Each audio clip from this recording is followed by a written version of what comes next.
Today we're looking at the 20 cup drinker. So this is a 20 litre version of it. And just want to give a couple of important points when it comes to the drinker. So whatever we do not want to tighten it anymore. It should be just firm, but it shouldn't be really tight. Otherwise, you can damage the connection point at the back.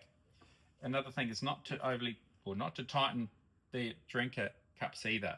So we want to make sure that there's a millimetre gap at the top, and you might see some white up there. A little gap just underneath the black nut on the drinker. So we must allow that. If you tighten it even more, it'll stop the flow of the water. So that's an indication. So not too tight. You can adjust them, for your chickens a little bit, but just don't play with them too much. Otherwise, you can damage them. The drinker should always be on a stump or nice and high on a small table.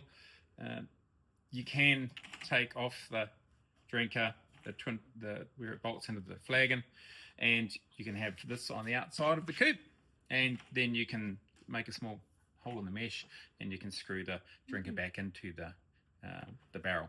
And what that does is it saves a lot of space. So for small coops, it's a good idea.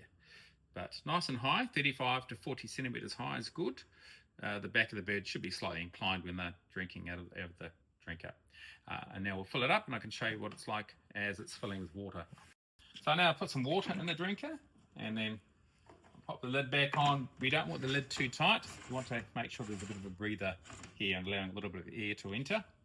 And slowly the water will come down into each cup and start to fill up about to the halfway point.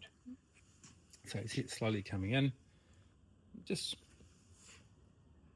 They bob a little bit, the floats in the middle, allowing the water just to trickle in up to roughly the halfway point, and that's it. Should never be overflowing. Always check to make sure there's no drips on your drinker, but we test them all here and put water in them to make sure they're working well before